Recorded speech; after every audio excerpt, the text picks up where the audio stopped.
오늘 하루 이슈의 중심. 당신의 아침을 책임지는 직격 인터뷰. 여러분은 지금 KBS 1라디오 최경영의 최강시사와 함께하고 계십니다. 네, 손학규 전 바른미래당 대표가 대선 출마를 선언했습니다. 대선 얼마 남지 않은 상황에서 대통령제 폐지하자. 이게 첫 일성입니다. 어떤 비전을 가지고 나오셨는지, 대선 구도에는 어떤 영향을 미칠지 손학규 전 바른미래당 대표 나와 계십니다. 안녕하세요. 예, 안녕하십니까. 예, 손학규라는 이름보다는 만덕산이라는 별칭이 반가워하실 분들도 계실 거고 기억하시는 분들은 뭐 대부분이겠죠. 어떻게 지내셨습니까? 놀았습니다. 아, 노셨어요. 뭐 하셨어요? 4.15 총선 뒤에 모든 걸 4.15 총선 때 총선 지원하고 끝나고서는 산에 다니고 또 책 보고 그리고 친구들하고 막걸리 마시고 또 제가 경기도에서 처음에는 골프를 쳤었는데 뭐 후에는 안 쳤는데 여하튼 17년 동안 안 치고 골프채까지 없어져 버렸거든요. 뭐 친구들하고 골프도 좀 치고 그렇게 완전히 놀았습니다. 정신을 완전히 떠났다 이렇게 생각하고요. 근데 왜 다시 돌아오셨어요? 지금 대선판 진행되는 걸 보면서 야, 이거 어떻게 나라가 이렇게 가지? 이러다가 우리 나라 망하는 거 아니야? 이런 생각이 들었습니다. 대선판에서 인신공격 맡아도 또 그다음에 뭐 정책이라고 내놓는 게 포퓰리즘. 그런데 더 심각한 것이 아니 대통령 선거인데 우리나라의 미래를 결정하는 선거인데 어떻게 권력 구조에 대한 얘기가 하나도 없지? 이번 대선에서는 개헌이라는 개자도 나오질 않았습니다. 주요 후보들 사이에서. 군수 후보들은 나왔죠. 그런데 군수 후보가 문제가 아니죠. 그럼 우리나라가 지금 대통령제로 인한 폐해가 이렇게 극심한데 아니 윤석열 후보가 어떻게 나왔습니까? 대통령제 때문에 만들어진 후보입니다. 여하튼 앞으로 이런 불행한 대통령, 감옥 가는 대통령, 지금 대통령 후보 둘이 내가 되면은 당신 감옥 가 이러고 있는 형편 아닙니까?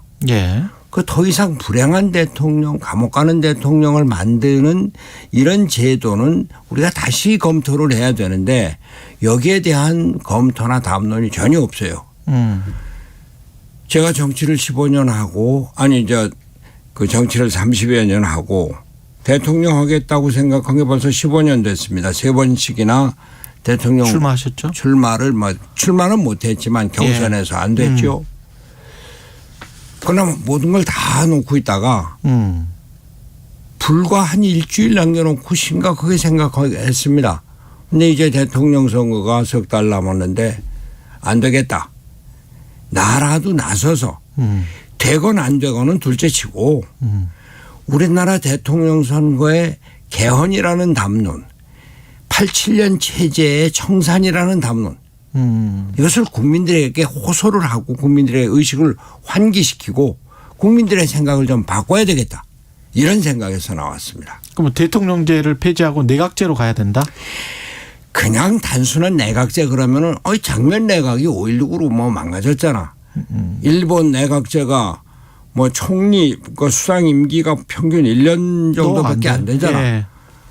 일본 경제가 저렇게 발전했는데 일본 정치가 발전하지 못해서 국제적으로도 위상이 뭐 더 떨어지고 경제도 더 이상 나가지 못하잖아. 이런 생각만 먼저 하기 때문에 저는 내각제라고 하는 단어에 대해서는 조금 주의를 합니다. 그러나 저도 원래는 내각제 의회주의에 대해서는 부정적이었었어요. 우리나라가 제가 박정희 대통령에 반대해서 박정희 대통령이 피격당할 1979년 10월 26일 그 시각에는 제가 계엄령 하에 김해 보안대에 갇혀 있었습니다. 뭐 하여튼 그런 고초를 받았지만 박정희 대통령 때는 대통령의 권위주의적인 이 그 정책으로 경제가 급격하게 발전하지 않았습니까? 그러나 지금 우리가 민간이 이렇게 발전하고 기업이 세계적인 기업이 되고 이런데 대통령제가 앞으로 끌고 나갈 수 있는 건 없고 이 의회가 또 법원이 행정부가 내각이 각자 자기의 역할을 하면서 국가가 합의제 민주주의로 나가야 된다 이런 생각을 한 거거든요. 그 모범을 제가 독일에서 본 겁니다. 제가 한 10여 년 전에 독일 가서 한 10개월 있었는데 예. 독일 아니 우리나라 같이 산업기술 발전으로 국제적인 경쟁력이 발전해 있고 또 세계 최고의 복지국가를 이루고 무엇보다도 분단된 양도 통일을 했는데 예. 그리고 EU를 통합하고 EU의 최강자가 됐는데 뭔가 정치적인 안정이 그게 뒷받침을 됐던 거예요. 그런데 정치적인 안정이 어디서 나왔느냐. 우리와 같이 권위주의적인 대통령이 뭐 계속 안정된 게 아니라 예. 합의제 민주 그 여러 정당이 연립정부를 만들어서 그래서 합의제 민주주의를 해서 연립정부를 만들면은 다른 정당의 정책을 그 제1당이 수용을 해야 되거든요. 예. 한 가지 말씀을 드리면 메르켈이 탈원전 정책을 선포해서 탈원전으로 나가고 있는데 탈원전은 워낙 녹색당의 정책이었습니다. 예. 녹색당이 3인당하고 연정을 하면서 3인당 정책이 됐다가 3인당과 기민당 대연정을 하면서 메르켈이 그 정책을 받아들인 거거든요. 예. 그러니까 이 다른 그 상대당의 정책을 받아들이면서 정치적인 화합이 이루어지고 그것이 타협과 합의를 통한 합의제 민주주의다. 그래서 왜 우리는 저걸 못하느냐. 이런 생각을 하면서 이제는 대통령제 불안한 대통령 감옥 가는 대통령 서로 싸우기만 하는 무한투쟁의 양당제 이걸 극복을 하고 다당제 연합정치를 해나가자 그런 생각을 하게 된 겁니다. 근데 잘 아시겠지만 정치학 교수를 하셨기 때문에 예. 독일 같은 경우는 이제 초등학교부터 합의의 달인들을 만들잖아요. 네. 교육 자체가 그렇게 돼 있고. 네. 뭐 코퍼러티즘이라는 역사가 있고요. 예. 예. 그래서 이제 노사정 합의를 역사적으로 이끌어냈고 몇 번이나 성공을 시켰던 나라지 않습니까? 그래서 이제 정치도 그렇게 되는데 예. 우리는 합의의 역사가 별로 없어요. 아니 그러나 예. 그런 합의의 역사가 없다고 하지만 예. 우리는 민주주의와 민주화의 아주 그냥 간과한 투쟁을 거친 정말 위대한 역사를 갖고 있는 나라입니다. 예. 아니 이승만 독재를 4.19 학생혁명이 무너뜨렸습니다. 5.16이 나서 군사독재가 쭉 진행이 됐는데 유신 때도 아니 저도 그때 감옥 갔었어요. 예. 그렇고 6월 항쟁으로 군사정권이 무너졌습니다. 그러면서 그 민간정부가 들어섰는데 민간정부 들어서서도 이 박근혜 그 소위 밀실정치 권위주의적인 정치 이거를 그 광화문 광장에 모인 시민들이 무너뜨린 겁니다. 그렇죠. 우리는 그런 위대한 민주주의 전통을 갖고 있는 나라거든요. 그렇습니다. 그런데 예. 그럼에도 불구하고 지금 우리가 민주주의가 위기예요. 아니 내각이 그 장관들이 제대로 역할을 합니까? 아니 최 선생 지금 무슨 건설부 장관 누군지 아세요? 이름 한참 생각해야죠. 이름이 기억이 안 납니다. 그 전에는 예. 건설부 장관 아니 뭐 국토교통부 장관인데 예. 그 전에는 국토교통부 장관 뭐 누구다 예. 보사부 장관 신현학이다 예. 이렇게 다 알고 있었습니다. 지금은 내각이 내각 구실 장관 구실을 못하고 모든 걸 청와대에서 쥐고 흔드는 거예요. 그러니까 청와대에서 인사권을 다 갖고 예. 장관이 허수아비가 된 겁니다. 국장까지 청와대에서 인사를 하거든요. 또 산하기관 공사의 공사장뿐만이 아니라 감사 사회이사까지 청와대에서 인사를 한다는 거예요. 청와대 인사수석실이 왜 필요합니까? 그냥 검증하는 것이 아니라 청와대에서 인사를 직접 한다는 얘기예요. 아니 청와대 그 일자리 수석은 결국은 그 기재부나 또 산업자원부나 또는 노동부나 이런 데를 통해서 하는데 장관들이 일자리 수석한테 결재를 받아야 되는 그래서 청와대가 모든 것을 하면서 오직하면 청와대 정부다 이런 얘기가 나오는데 예. 이것을 불식하지 않고는 이것을 극복하지 않고는 장관이 장관 역할을 못하고 거기에다가 이 사법부도 대통령이 다 이렇게 쥐고 흔드는 이런 꼴이 되지 않았습니까? 검찰을 대통령이 청와대가 다 쥐고 흔들다가 조국 사태로 검찰총장의 말을 안 들으니까 아니 당신 뭐야? 그동안 내 말 잘 듣다가 이러다가 삐끗 나다가 추미애 장관 시켜갖고서는 이 윤석열을 뭐 이제 제재하고 이러면서부터 떨어져 나가고서는 반대파가 되지 않았습니까? 이게 옳은 정치가 아니다 이런 얘기예요. 예. 아니 저 최근에 그 독일의 정부 교체가 있었는데 메르켈 수상이 메르켈은 기민당입니다. 3인당의 그 총리 이제 예정자가 이제 내달이면 취임을 할 텐데 예. 이번 달이죠. 꽃다발을 주고 정권을 이어가는 모습 얼마나 아름다워요. 그렇죠. 예. 지금 우리 대통령 야 이거 뭐 나중에 이재명이가 나오면 어떻게 하지 않을까 이런 염려들을 하는 게 그 주변 사람들입니다. 왜?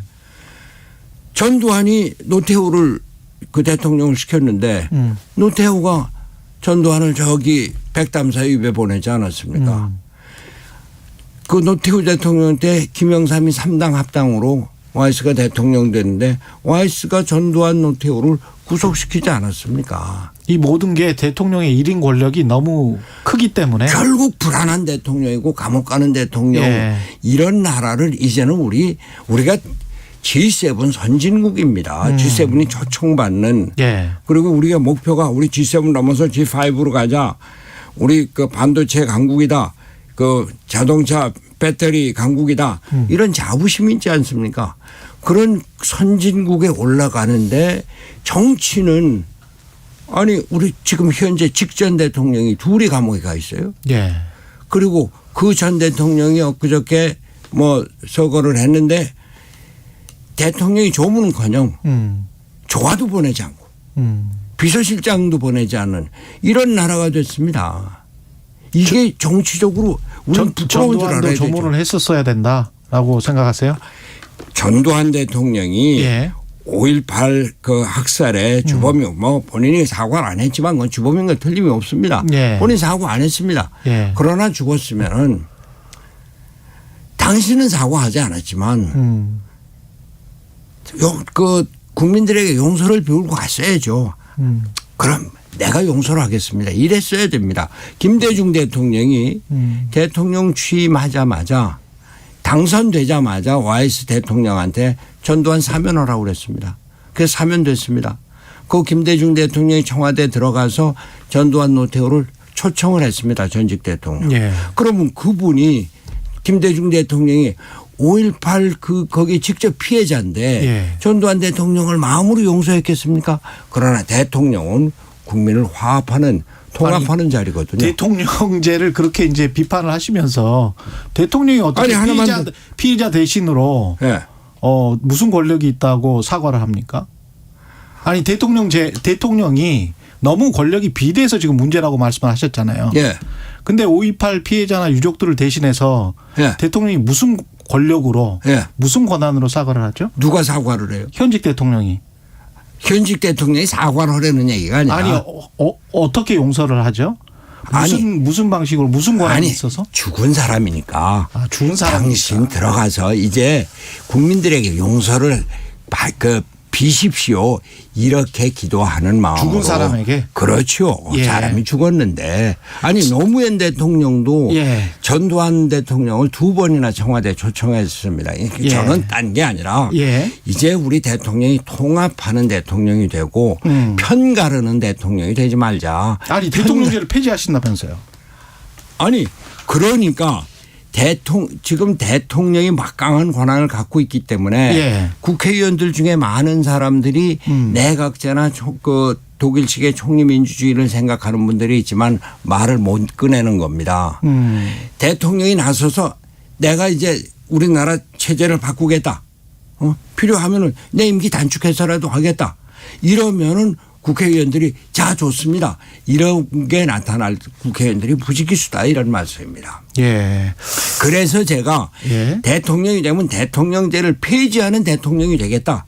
이렇게 공약 이런 그 캐치프레이즈를 들고 나선 겁니다. 지금 현재 그 양당 체제로서 현실적으로 그 어떤 지금 이제 무소속으로 나오시는 거잖아요. 예. 예. 만약에 그 권력의 지금 지형상 가능하다고 보시는지요? 제가 무소속이지만 예. 제가 집권민주당의 대표를 2번이나 했습니다.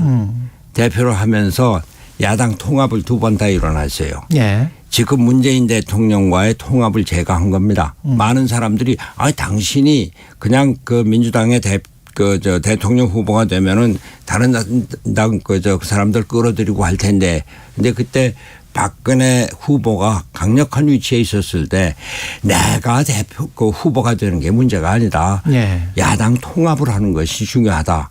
그러고서는 야권 대통합을 이뤄냈습니다. 이 얘기는 제가 지금 무소속이라는 얘기를 하는 것이 아니라 저는 뭐 그 민생당 그 소속으로 있었지만 어제 그저께 출마하기 전에 탈당계를 제출하고 당 대표에게 나는 이래서 탈당을 한다 그랬어요. 딴 게 아니라. 소속으로 계셨어요. 예. 뭐 당 활동은 전혀 안 오고 문제는 제가 무소속이라는 것이 나 혼자 나선다고 하지만 예. 제가 대통령이 되면은 민주당 또 그 국민의힘 많은 새로운 사람들이 새롭게 뭉쳐서 새로운 통합의 정치 세력을 형성할 수 있다라고 하는 그런 자신감 때문에 민생당을 버리고 새로운 그 정치 세력을 만들자 이런 생각인 겁니다. 마지막으로 시간이 얼마 남지 않아서요. 그 대통령제 폐지 말고 어떤 부동산 이번에 대선이라고 하지 않습니까? 부동산과 관련해서는 어떻게 풀어야 된다고 말씀하십니까? 저는 뭐 구체적으로 예. 뭐 어떤 뭐 그 시책을 뭐 정책을 얘기하는 거 아니 그 문재인 대통령도 부동산에 대해서 내가 자신 있다 뭐 이러고서는 예. 완전히 실패하지 않았습니까? 중요한 것은 대통령이 시장을 존중해야 된다 얘기입니다. 시장을 존중해야 된다. 예. 시장을 억지로 법으로 규제로 그 억압을 하니까 뭐 어디든지 빠져나갈 구석이 있는 거. 이건 빠져나가는 것이 그냥 커져갖고서는 이런 부동산에 피해를 가져왔다. 예. 저는 구체적인 그 정책은 앞으로 뭐 개발을 하겠지만 대통령 선거에서 부동산 정책을 구체적으로 내놓는 것보다도 기본 원칙. 이 정부가 시장을 존중했습니까? 시장이라는 게 구체적으로 누굽니까?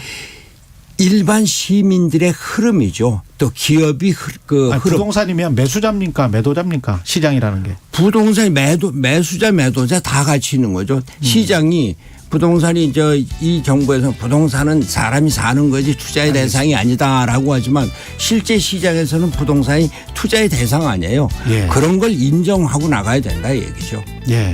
부동산은 투자의 대상을 인정해야 된다. 알겠습니다. 지금까지 손학규 전 바른미래당 대표였습니다. 감사합니다. 감사합니다.